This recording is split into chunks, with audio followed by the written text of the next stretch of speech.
Okay so आज हम सीखते हैं कि ग्राफिकल रिप्रेजेंटेशन कैसे किया जाता है किसी भी pair of linear equation of two variable. ठीक है, दो वेरिएबल की हमारे पास कोई भी एक इक्वेशन, दो इक्वेशन हमारे पास हैं, तो उनको हम ग्राफिकली कैसे सॉल्व करेंगे, राइट, उसके बारे में आज हम डिस्कस करने जा रहे हैं। यहाँ पे मैंने दो एग्जांपल लिख लिया ऑलरेडी, एक एग्जांपल लिख लिया है जिसमें मेरे पास दो इक्वेशन है, एक है x + 3y = 6 और एक है 2x - 3y = 12। ठीक है, तो सॉरी, तो इन इक्वेशन की हम बात करेंगे कि इनको कैसे हम सॉल्व करें ग्राफिकली और x और y की वैल्यू को हम कैलकुलेट करें, राइट। देखो कुछ नया टॉपिक नहीं है, आपको याद होगा 9th क्लास में भी आपने ऐसा कुछ किया था, बट वहां पे आप याद कीजिए कि वहां पे केवल एक इक्वेशन हुआ करती थी और यहाँ पे आपके पास दो इक्वेशन है, राइट। तो यहाँ पे जनरली आपको क्या निकालने होते हैं, इक्वेशन के सॉल्यूशंस पहले निकालने होते हैं, राइट। इक्वेशन के आपको सॉल्यूशंस पहले निकालने होते हैं और उसके बाद वो आपको ग्राफ पेपर में रिप्रेजेंट करने होते हैं।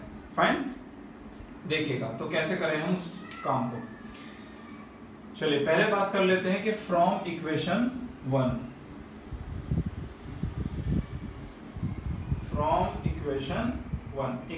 से पहले हम सॉल्व करते हैं। ओके, इक्वेशन 1, सो यहाँ पे आ गया x + 3y = 6। तो यहाँ पे हम क्या करने जा रहे हैं, यहाँ पे हम एक वेरिएबल की वैल्यू निकालेंगे in terms of another variable. जैसे कि अगर सपोज मैं निकाल लूं x = कितना 6 - 3y, उसके बाद आप क्या करेंगे, ये बॉक्स बनाएंगे और आपको ग्राफ पेपर में रिप्रेजेंट करने के लिए तो आप जितने मर्जी उतने सॉल्यूशन आप निकाल सकते हैं, राइट। क्योंकि लीनियर इक्वेशन जो होती है उसके कितने सॉल्यूशन होते हैं, इनफाइनाइट सॉल्यूशन होते हैं। आप यहाँ पे y की कुछ भी वैल्यू रखो, ऐसा कभी नहीं होगा कि x की आपको कोई वैल्यू ही ना मिले, right. Always you will get the value of x। अब जो मर्जी आप यहाँ पे y की वैल्यू रखें, आपको x की वैल्यू जरूर मिलेगी। बट हमको देखो बनाना है ग्राफ, ठीक। तो देखो मैं यहाँ पे आपको रफ एक स्केच बना के दे देता हूँ। ग्राफ मतलब हमको इसको रिप्रेजेंट करना है किसमें, ऐसे कार्टेशियन प्लेन, राइट। याद होगा आपको 9th क्लास में आपने पढ़ा था ये कार्टेशियन प्लेन। इसको बोलते थे जनरली क्या हम, x एक्सिस, इसको कौन सा एक्सिस, y एक्सिस। ये हमारे पास y डैश और ये हमारे पास x डैश। तो यहां से हम सॉल्यूशन निकालेंगे और फिर इस ग्राफ पेपर में हम इनको क्या करेंगे, रिप्रेजेंट करेंगे। तो देखिए यहाँ पे सॉल्यूशन निकालने का सबसे सिंपल और आसान क्या तरीका है वो आप देखिएगा।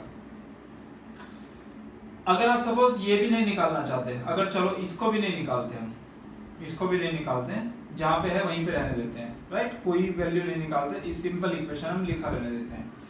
आप क्या काम कीजिए, एक बार x की जगह 0 रख दीजिए, एक बार y की जगह 0 रख दीजिए। सिंपल, एकदम बहुत सिंपल काम ये आपको करना है। एक बार आप x की जगह 0 रखेंगे इस इक्वेशन में, तो देखो जब आप यहाँ पे x की जगह 0 रखोगे तो आपको क्या मिलेगा, ये वाली टर्म तो हो जाएगी आपकी 0। दैट मींस 3y = कितना होगा आपके पास 6। देखो ऐसे कि 0 + 3y = 6, मतलब 3y = 6। दैट मींस 3y = कितना 6/3, मींस y = कितना हो गया आपके पास 2 आ गया। y = कितना आ गया हमारे पास 2।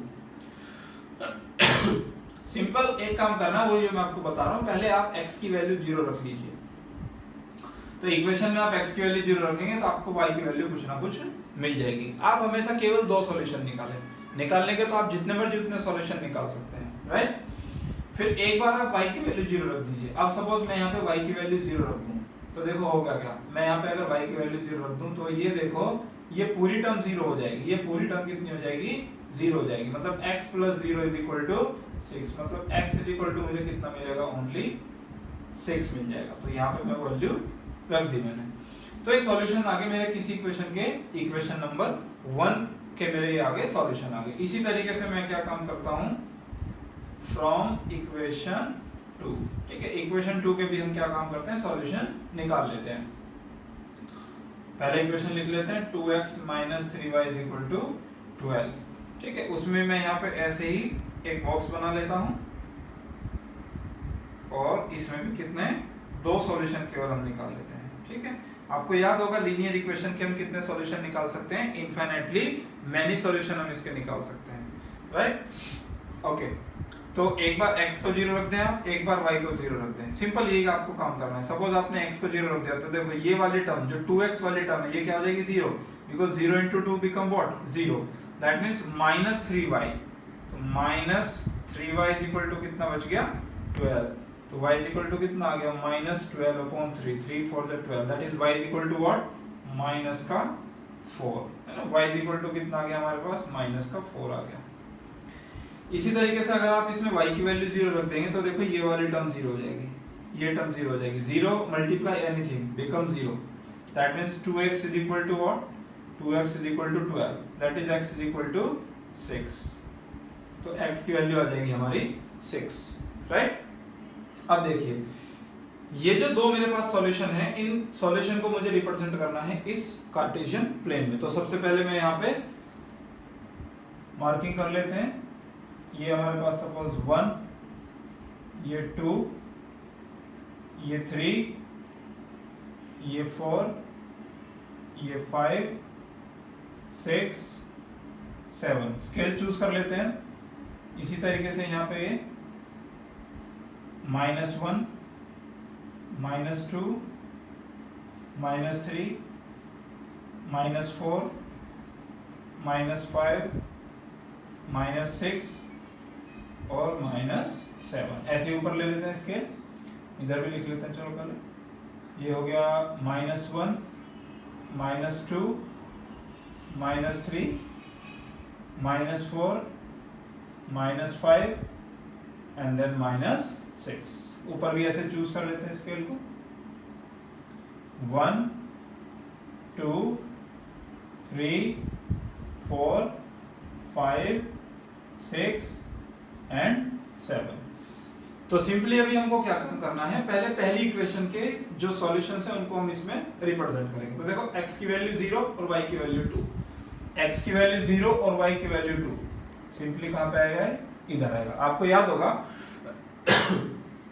जब x इज इक्वल टू 0 होता है, if x is equal to 0 तो वो कहां पे रिप्रेजेंट करेगा, आप उसको y एक्सिस पे रिप्रेजेंट करोगे। और if y is equal to 0 तो उसको कहां पे रिप्रेजेंट करोगे, आप x एक्सिस के ऊपर आप उसको रिप्रेजेंट करोगे, राइट।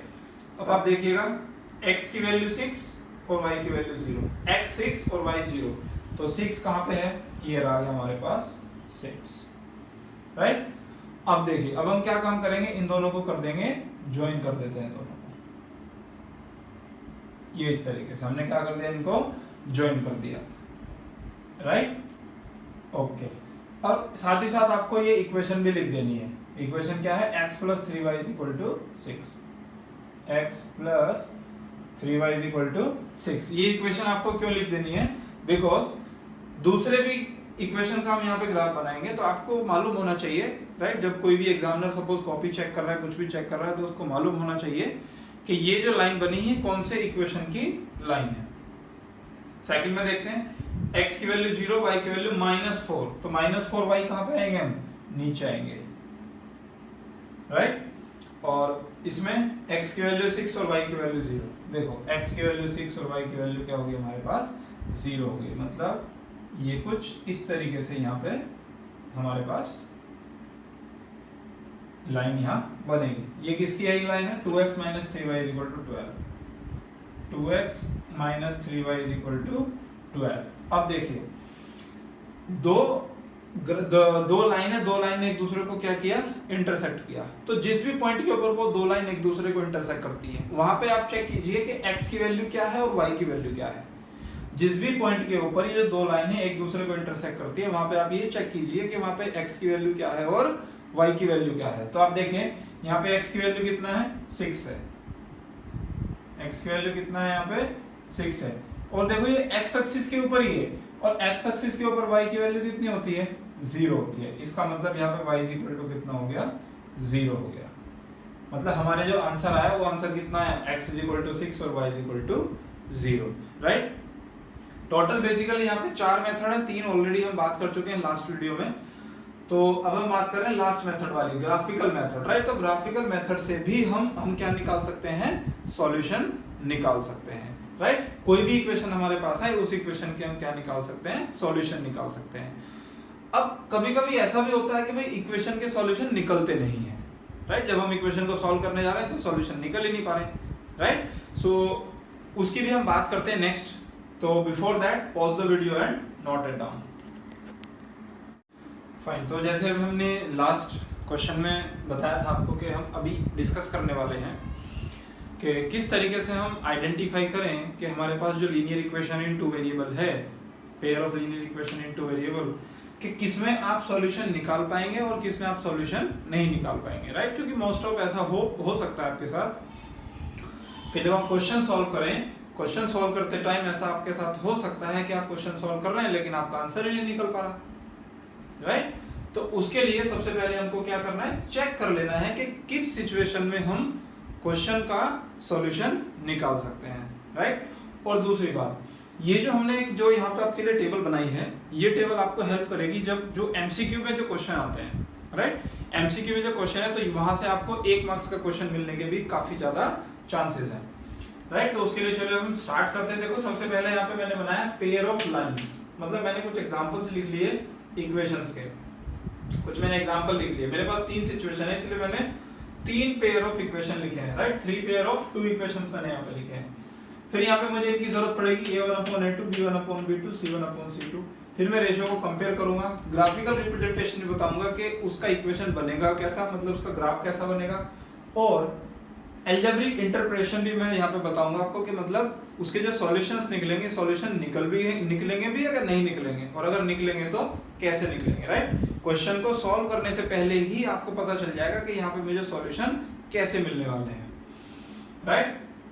अब देखिए ये मैंने लिखा a1/a2, ये a1/a2 दैट मींस है क्या, देखो मैं यहाँ पे ऐसे लिख दे रहा हूँ शुरुआत में कि a1x + b1y + c1 = 0 है ना, ये स्टैंडर्ड इक्वेशन है। a2x + b2y + c2 = 0। अब आप देखिए a1 is the coefficient of x in equation number 1। ये मैं आपको बताने की कोशिश कर रहा हूँ, सभी में मैं नहीं लिखने वाला हूँ, आपको केवल आइडेंटिफाई हो जाए, पता चल जाए कि भाई a1 a2 है क्या। a1 a2 are the coefficients of x in equation 1 and 2 respectively. b1 b2 are the coefficient of y in equation 1 and 2 respectively, and c1 c2 are the constant, c1 c2 are the constant in equation 1 and 2।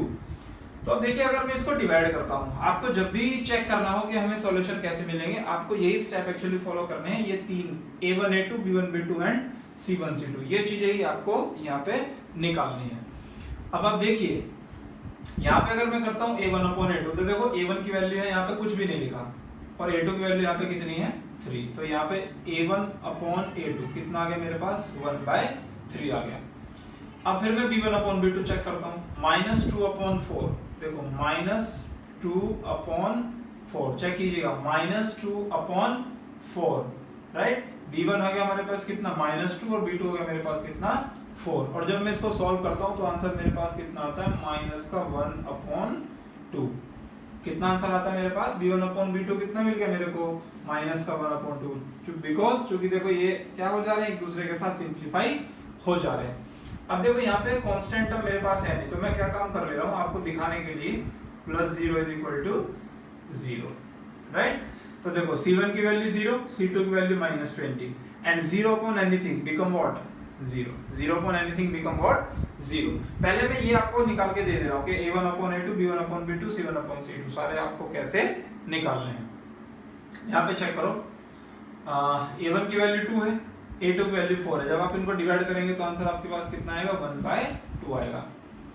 a1 की value 3 है, sorry b1 की value 3 है, b2 की value 6 है, जब आप b1/b2 करेंगे that is 3/6 आप करेंगे, अगेन आपको कितना मिलेगा 1/2 मिलेगा।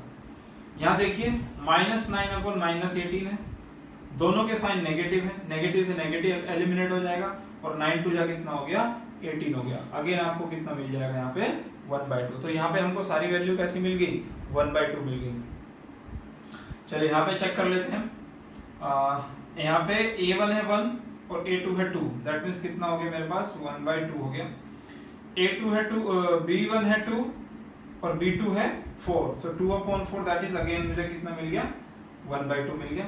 ये देखो 4/12 दैट इज मुझे कितना मिल गया 1/3 मिल गया। क्यों 1/3 पॉजिटिव में क्यों मिला? क्योंकि देखो दोनों टर्म का साइन कैसा है, नेगेटिव है, तो नेगेटिव से नेगेटिव क्या हो जाएगा, एलिमिनेट हो जाएगा।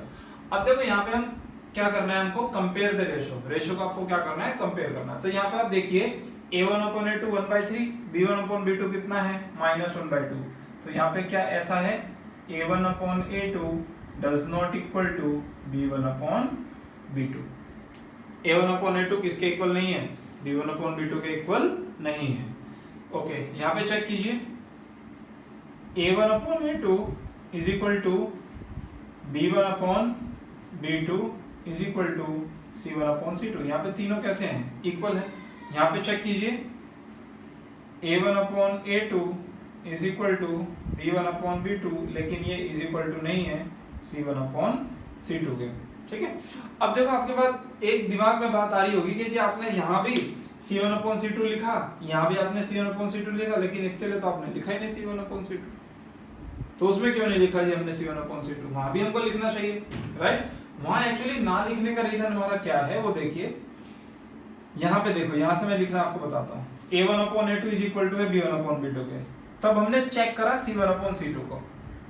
यहाँ पे चेक करो a1/a2 b1/b2 इक्वल टू है, उसके बाद हमने चेक करा c1/c2 को। लेकिन यहाँ पे हम देख रहे हैं कि a1/a2 इज इक्वल टू नहीं है b1/b2 के, तो c1/c2 हम चेक ही नहीं करेंगे, चाहे इक्वल हो चाहे नहीं हो, फिर हमको कोई फर्क नहीं पड़ता। हमको केवल क्या बात देखनी है कि ये दोनों a1/a2 b1/b2 ये इक्वल है या नहीं है। अगर ये इक्वल नहीं है तो c1/c2 हम चेक ही नहीं करेंगे, और अगर ये इक्वल हैं उसके बाद हम c1/c2 को चेक करेंगे, राइट। ओके अब बात आती है ग्राफिकल रिप्रेजेंटेशन की, कि जब हम इस टाइप की इक्वेशन को जब हम ग्राफ कार्टेशियन प्लेन में जब इसको रिप्रेजेंट करते हैं तो उसका ग्राफ कैसा बनेगा, उसका ग्राफ कैसा बनेगा। तो देखिए ग्राफ कैसा बनेगा उसका, यहाँ पे आपको जो दो लाइन होगी ना वो क्या करेंगी, एक दूसरे को इंटरसेक्ट करेंगी, इंटरसेक्टिंग एट अ पॉइंट।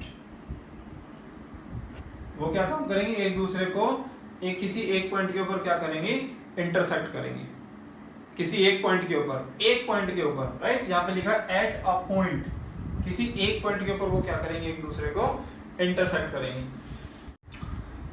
तो अब हम इसका आपको एक ग्राफ बना के बताते हैं कि भाई मतलब रफ स्केच में, है ना, रफ स्केच आपको बना के भी दिखाते हैं कि कैसा इसका रफ स्केच बनेगा। तो देखो ऐसा ये हो गया हमारे पास एक्स एक्सिस, और ये हो गया हमारे पास वाई एक्सिस हो गया, है ना। जो हॉरिजॉन्टल लाइन होती है वो क्या होती है, एक्स एक्सिस होती है, और वर्टिकल लाइन कैसी होती है, वाई एक्सिस होती है। तो ग्राफ कुछ ऐसा बनेगा, मान लो ये किसी एक इक्वेशन का ग्राफ है, ये किसी एक इक्वेशन का ग्राफ है, तो इन दोनों ने किसी एक पॉइंट के ऊपर इन्होंने क्या किया, एक दूसरे को इंटरसेक्ट किया। तो हम ये कहना चाह रहे हैं आपको कि जो दो लाइन है, दो लाइन एक दूसरे को किसी एक पॉइंट के ऊपर क्या करेंगी, इंटरसेक्ट करेंगी। चलिए अब दूसरी सिचुएशन में आते हैं। दूसरे सिचुएशन में हमको क्या कहा गया, तीनों के तीनों इक्वल है। दूसरे सिचुएशन में हमको क्या कहा गया, तीनों के तीनों इक्वल है। तो यहाँ तो अब इसके लिए देख लेते हैं इसमें हमको क्या काम करना है, कैसा इसमें बनेगा ग्राफ। तो इसमें बनेगा हमारा को